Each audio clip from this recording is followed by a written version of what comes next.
네, 안녕하세요. 주식은 역시 끼리끼리새 끼리십니다. 안녕하세요, 기린이분들. 자, 처음 오신 기린이분들도 정말 반갑고요. 그리고 기존에 계시던 기린이분들도 더욱더 반갑습니다. 오늘 하루도 다들 잘 보내셨나요? 이제 맛있는 저녁 드시면서 오늘 장이 어떤 식으로 흘러갔나, 그리고 오늘의 경제 뉴스는 어떤 게 있나 한번 살펴보시길 바래요. 자, 오늘 장은 조금 안 좋았지만 어쨌든 공부는 또 해야 되지 않겠습니까? 그렇기 때문에 빠르게 들어가도록 할게요. 자, 공매도가 얼마 남지 않았습니다. 말 그대로 초읽기다 라고 생각을 할 수 있을 것 같은데요. 그래서 공매도 하락 위험 주식 24개가 뭐가 있는지 살펴보도록 하고요. 그리고 SKIT 마지막 점검을 해보도록 하겠습니다. 드디어 내일 청약 날짜가 밝았죠. 어떤 점을 유의해야 되는지 그런 걸 살펴보고요. 그리고 모두 파이팅 하시기 바랍니다. 다들 금손하실 거예요. 다음, 카카오페이 상장이 드디어 눈앞에 보이기 시작했습니다. 관련주는 어떤 게 있는지 살짝 살펴보도록 하고요. 그 다음 마지막, 테슬라가 최대 흑자를 달성했다고 하는데, 하지만 그 뒤에 있는 이야기도 같이 알아보도록 하겠습니다. 자, 매일매일 주린이를 위한 시황정리 경제뉴스 10분 정리. 오늘은 2021년 4월 27일 화요일입니다.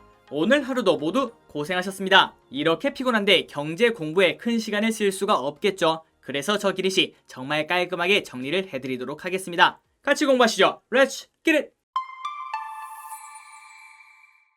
자, 오늘 장 정리를 보도록 하겠습니다. 코스피는 3214, 그래서 마이너스 0.09에서 마감이 될 것으로 보이고요. 그리고 코스닥은 마이너스 0.9% 정도 하락해서 마감이 될 것으로 확인이 되고 있습니다. 그리고 양대 시장을 보시면은 거의 개인분들이 한 7천억 정도를 매수하는 걸 확인할 수 있고요. 외국인과 기관이 사이좋게 매도하는 걸 확인할 수 있습니다. 자, 그리고 이렇게 보시다시피 코스피는 오늘 장이 그냥 보합이다 라고 생각을 할 수 있을 것 같아요. 그리고 여기 보시면 아시겠지만 외국인 노란선이 이렇게 떨어질 때는 주가가 쭉 떨어지고, 그 다음에 외국인이 살짝 살려고 하니까 주가가 슉 올라가는 걸 확인할 수 있죠. 그래서 아직까지는 확실히 외국인 장이다 라고 생각을 할 수 있고요. 그런데 어쨌든 코스피는 약 보합으로 끝났기 때문에 코스피에 투자하시는 주주분들에게는 큰 피해가 없었다라고 생각을 해볼 수 있을 것 같습니다. 하지만 코스닥 같은 경우에는 거의 마이너스 1% 정도 하락이 나왔고, 등락 종목을 보셔도 500개 상승, 그 다음에 800개 하락 종목이 거의 2배 가까이 많은 걸 확인할 수 있죠. 그래서 아마도 전체적으로 보면은 오늘 계좌는 조금은 파랗겠구나 라고 생각을 해볼 수 있을 것 같습니다.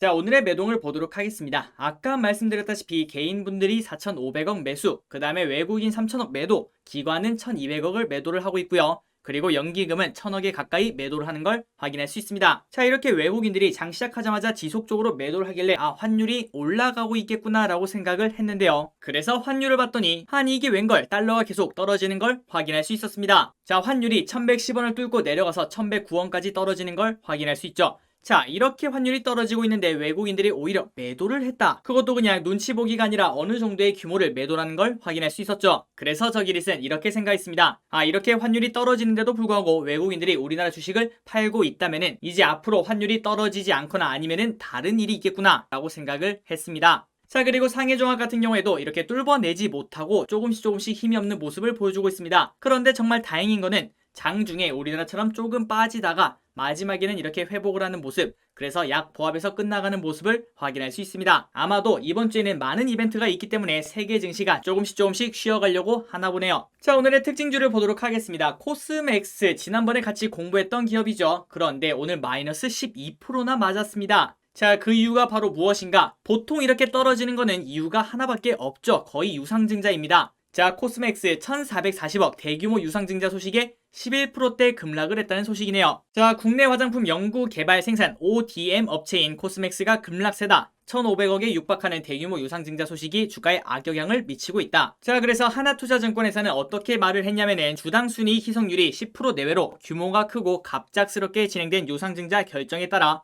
단기적으로는 투자 심리가 위축될 가능성이 존재한다면서 2016년 10월에도 이번이랑 비슷한 규모의 유상증자가 있었다고 합니다. 그리고 그때도 단기간은 주가의 조정을 받았다고 하는군요. 뭐 당연한 소리인 것 같습니다. 자, 거두절미하고 결론이 뭐냐? 일단 제가 말씀드리고 싶은 거는 코스맥스를 사신 이유가 있으실 겁니다. 아마도 이 회사의 성장성, 그리고 코로나가 끝나면 마스크를 또 벗을 거고요. 또한 중국과의 관계 회복, 그 다음 플러스 시진핑이 한국에 방한하는 그런 효과를 누리고 매수하셨다라고 볼 수 있을 것 같아요. 자, 그래서 기린이분들이 지금 현재 매수하신 이유가 아직도 분명히 있다면은 두 가지의 방법이 있을 것 같습니다. 일단 첫 번째는 그냥 그대로 들고 가시는 거고요. 그 다음에 유상증자에도 당연히 참여를 하셔야겠죠. 그리고 플러스 두 번째 방법은 일단 50%를 매도하고, 그 다음에 항상 말씀드렸다시피 떨어지는 칼날이 있죠. 떨어지는 칼날이 끝날 때쯤, 그때 이제 다시 그 50%를 매수하는 방법이 있습니다. 그 두 가지 중에 뭐가 정답인지는 아무도 모르겠죠.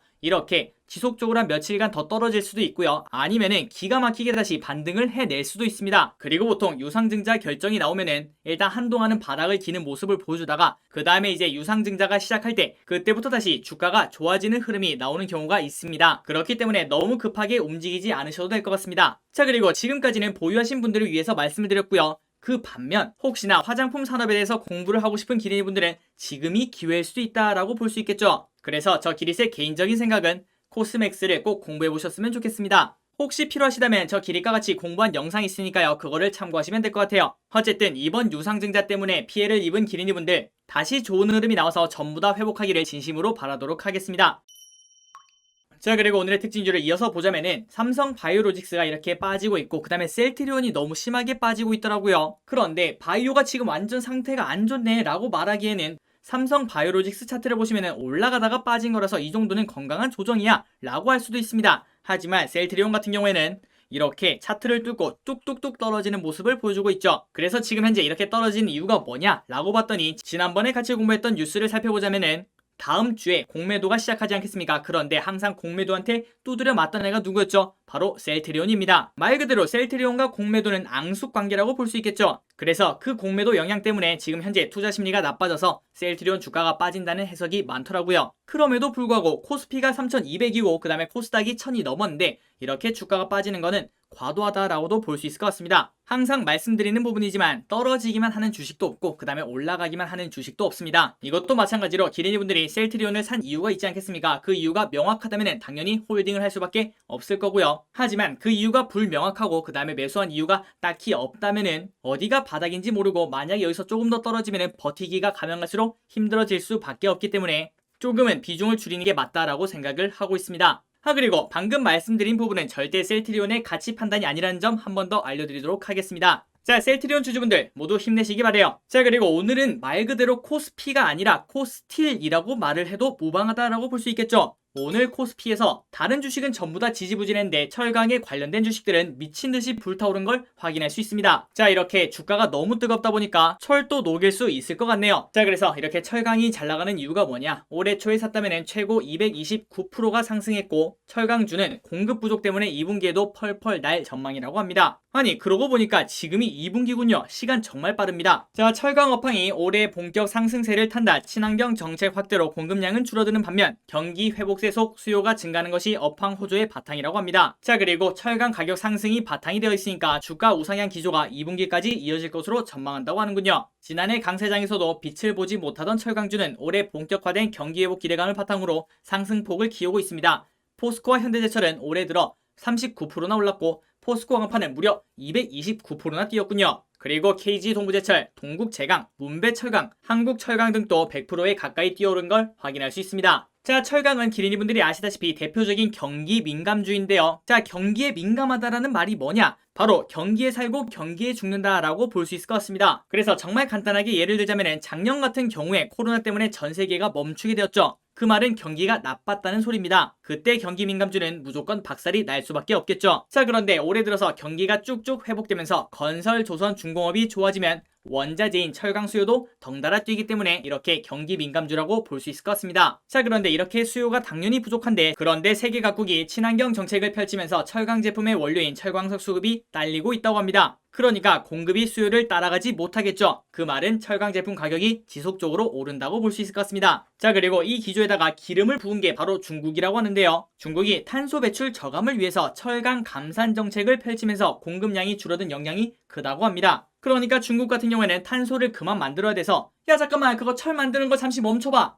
우리 지금 탄소 좀 컨트롤하자. 그리고 난 다음에 다시 하든지 그때 한번 고민해보자고 라고 말했다고 합니다. 자, 그래서 중국 정부는 23개의 철강 기업 중 7개의 기업 생산량을 상반기에 50% 줄이고 하반기에는 30%를 줄이겠다고 발표했다고 합니다. 그 말은 안 그래도 공급이 부족했는데 더 부족해졌다라고 볼 수 있겠죠. 수요는 쭉쭉 늘고 있는데요. 그래서 이런 영향 때문에 증권가에서는 철강업 호황이 2분기에도 지속될 것으로 본다고 합니다. DB금융투자에서는 현재 글로벌 철강 시장은 제품 공급이 수요를 못 따라가는 호실적이 펼쳐지고 있다며 중국의 감산 조치가 공급자 우위 업황을 강화할 것이라고 내다봤다고 합니다. 그리고 하나금토의 의견을 보자면은 미국과 유럽 철강 내수 가격 강세가 지속되고 있고 특히 미국은 사상 최고치 경신을 지속할 정도로 철강 수급이 타이트하다고 합니다. 자, 이런 식으로 수급이 타이트하니까 우리나라 고루사들도 공격적 가격 인상이 나서고 있어 수익성 개선이 지속될 것이라고 말했다고 하는군요. 자, 이걸 보시면은 작년에 다른 주식들 쭉쭉 뻗어나갈 때 철강은 움직이지 않았죠. 그런데 지금 현재 다른 주식들은 가만히 있는데 철강이 쭉쭉 뻗어나가는 걸 확인할 수 있습니다. 그런데 우리가 그 타이밍을 맞출 수 있을까요? 없겠죠. 그렇기 때문에 결국은 우리는 좋은 주식을 사서 기다릴 수밖에 없을 것 같습니다. 혹시 기린이분들 중에서 아유 내 주식만 안 가 라고 생각이 드신다면은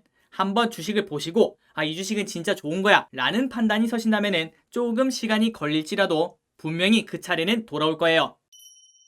자, 오늘의 경제 뉴스로 넘어가도록 하겠습니다. 오늘은 시황 정리를 조금 길게 했죠. 그래서 경제 뉴스는 정말 짧게 줄이도록 할게요. 공부 오래 하면 머리 아프니까요. 자, 어제 테슬라의 실적 발표가 있었죠. 정말 간단하게 보도록 하겠습니다. 1, 4분기 역대 최대 순이익, 토합개미들이 오랐군요. 그리고 어제 테슬라는 1.2% 올랐다고 합니다. 자, 내용을 보시자면 미국 전기차 업체 테슬라가 올해 1, 4분기 역대 최대의 순이익을 기록했다. 또 7분기 연속 흑자를 달성했다고 합니다. 자, 그리고 순이익이 얼마냐? 4,900억이라고 하는데요. 이 숫자를 조금 기억해 두시기 바랍니다. 4,900억입니다. 자, 그리고 이 수치가 얼마나 대단하냐면은 테슬라의 전년 동기 순이익은 1,600만 달러, 그러니까 177억 원밖에 되지 않았다고 해요. 그러니까 단 1년 만에 거의 30배 정도 성장한 걸 확인할 수 있죠. 그리고 매출 또한 11조 5천억으로 74%나 급증했다고 합니다. 자, 그런데 다음 뉴스를 한번 보도록 할게요. 자, 머스크는 봉이 김선달 탄소 배출권 5천억, 코인 1,000억 수익을 얻었다고 합니다. 아니 이게 무슨 소리야 기린? 아까 순이익을 보니까 4,900억을 얻었다고 했잖아.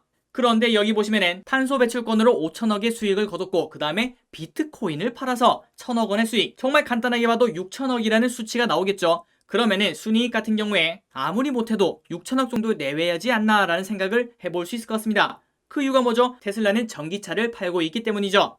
탄소 배출권이랑 코인을 파는 회사가 아닙니다. 자, 내용을 보도록 하겠습니다. 테슬라가 발표한 1분기 실적에 따르면 폭스바겐 등 경쟁업체에 배출가스 크레딧을 팔아, 그러니까 탄소 배출권이라고 생각하시면 됩니다. 약 5,700억이나 챙겼다고 하는군요. 이는 테슬라가 지난해 동안 벌어들인 순이익의 70%에 달한다고 합니다. 그러니까 한 분기 만에 탄소 배출권만 팔아서 70%에 달하는 수익을 얻었다고 볼 수 있겠죠. 그래서 이런 추세로 간다면 테슬라가 올해 배출가스 크레딧만 팔아서 2조 2천억의 수익을 벌어들일 것으로 추산한다고 합니다. 이 금액이 어느 정도 크냐? 바로 지난해 현대차 순이익이 2조였다고 합니다. 그거보다 더 큰 수익을 탄소 배출권만 팔아서 번다라고 볼 수 있겠죠. 자, 그래서 차트를 보시면 탄소 배출권을 팔아서 얼마나 버냐라는 걸 볼 수 있는데요. 이렇게 지속적으로 엄청나게 상승하는 걸 확인할 수 있습니다. 자, 그래서 계속 이어서 보도록 하겠습니다. 탄소 배출권이란 유럽, 미국의 환경규제 당국이 내연기관차에 매기는 페널티로 일정 조건을 채우지 못한 가스 배출 완성차 업체는 탄소 제로인 전기차 업체한테 그 크레딧을 사서 이를 메꿔야 된다고 합니다. 그러니까 이 테슬라 같은 경우에는 순수 전기차만 만들고 있기 때문에 이 분야의 절대 강자라고 볼 수 있겠죠. 그리고 아까 보셨다시피 폭스바겐 같은 경우에는 내연기관을 만들고 있기 때문에 어쩔 수 없이 테슬라한테 이 크레딧을 사야 된다고 합니다. 자, 그리고 테슬라의 앉아서 돈 벌기 수단은 또 있다고 하는데요. 바로 비트코인입니다. 비트코인. 아니 분명히 올해 초인가요? 비트코인을 산다고 엄청나게 광고를 해놓고 비트코인이 쭉쭉 올라가니까 오히려 매도라는 걸 확인할 수 있죠.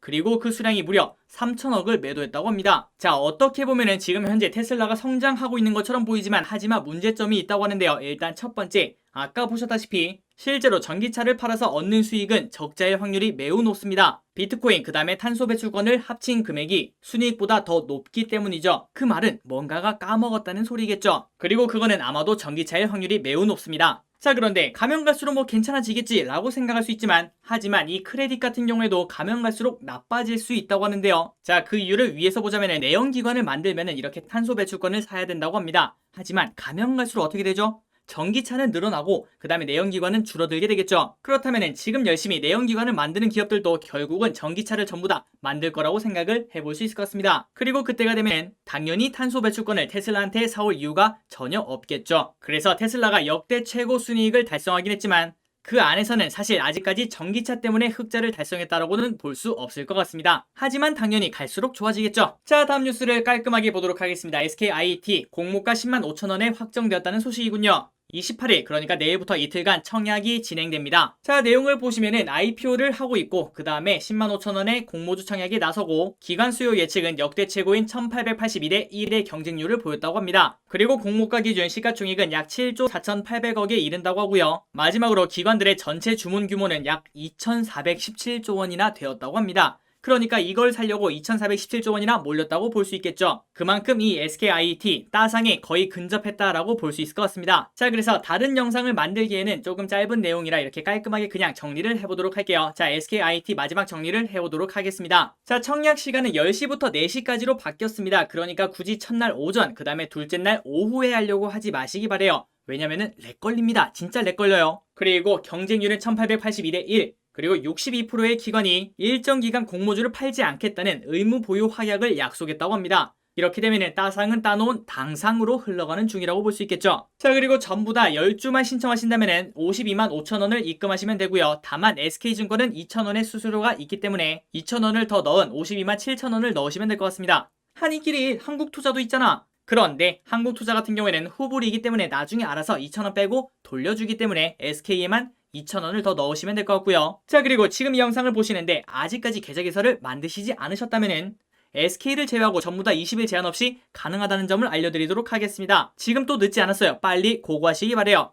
그리고 만약에 아직까지 개설을 하나도 안 했다면 무조건 SK부터 개설하셔야 됩니다. 자, 그리고 이렇게 한국투자 NH 같은 경우에도 20일 제한을 풀었거든요. 그렇기 때문에 갈수록 경쟁률은 심화된다라고도 볼 수 있을 것 같습니다. 그래서 5개 전부 신청을 한다면 진짜 내가 황금손이다. 그러면 한 7개 정도를 받을 수 있다라고 볼 수 있고요. 그리고 보통은 3개에서 4개를 받아갈 것으로 보입니다. 최소 수량은 현재까지는 3개 예상이지만 그렇다고 해도 인당 50만원의 수익을 기대할 수 있겠죠. 자, 기린님들 우리는 할 수 있습니다. 7개, 8개는 바라지도 않아요. 그냥 딱 6개만 합시다. 우리 그냥. 이 정도는 욕심 아니잖아요. 그러니까 기린님들 꼭 청약하실 때 물 떠다 놓고 해야 되는 거 알고 계시죠? 모두 금손하시기 바랍니다. 자, 올해 근로자의 날은 토요일이라고 합니다. 출근하면 대체 휴무 주나요?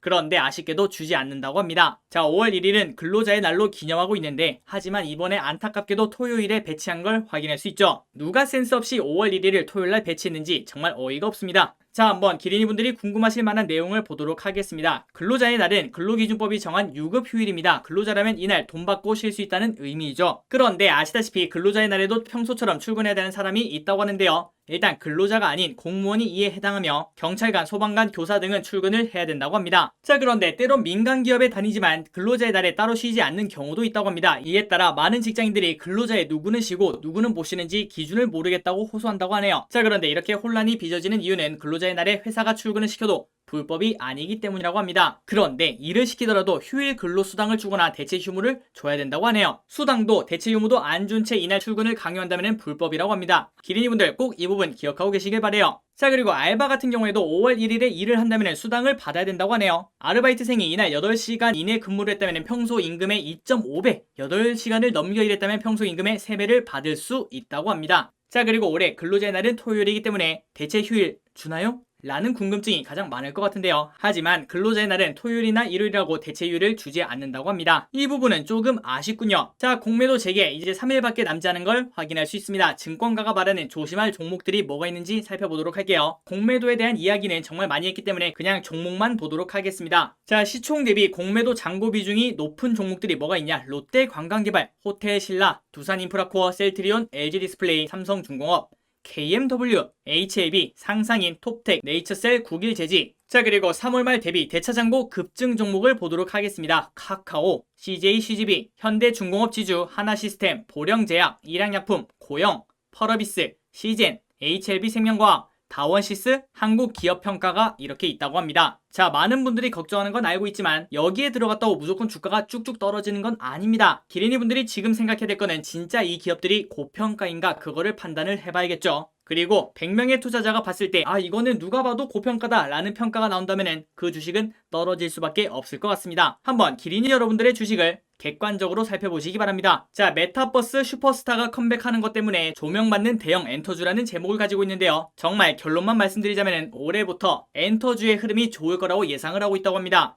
자, 메타버스가 곽강받으며 대형 엔터테인먼트 주가의 청신호가 켜졌다. 메타버스가 미래 성장성이 높은 투자 테마로 떠오르며 해당 사업과 접점을 들리는 회사들에 대한 기대감이 증폭되고 있다. 자, 그리고 여기에 2분기 유명 아티스트들의 컴백이 유력하기 때문에 엔터사들의 역대급 실적을 기록할 것이라는 전망이 제기됐다고 합니다. 자, 이어서 보시자면은 증권사들은 메타버스의 사업 확장성이 넓어질수록 엔터사들은 수수료 매출이 지속적으로 늘어날 것으로 전망했으며 특히 2분기에 BTS, 트와이스, NCT 등 톱티어 아티스트들의 컴백이 유력하다는 점을 긍정적으로 거론했으며 유안타와 하나금투는 올해 YG를 가장 큰 모멘텀을 가졌다고 본다고 합니다. 자, 그러니 기린이분들 지금 이제 엔터주를 공부할 시기가 다가왔다고 볼 수 있겠죠. 한번 꼭 공부해보시기 바래요. 자, 마지막 뉴스입니다. 카카오페이 드디어 상장을 한다고 하는군요. 자, 카카오페이는 금융 서비스를 주요 사업으로 영위하고 있으며 아마도 다들 알고 계실 거라고 생각합니다. 그리고 신청일 현재 기준 최대 주주인 카카오가 55%를 보유하고 있고, 그리고 나머지 45%는 알리페이가 들고 있습니다. 맞습니다. 중국에 있는 그거요. 자, 그래서 이 카카오페이의 관련주를 찾아보려면은 일단 그 보유하고 있는 회사들이 가장 좋은데요. 하지만 여기 보시다시피 카카오가 55%를 들고 있고 나머지 45%는 알리페이가 들고 있다고 합니다.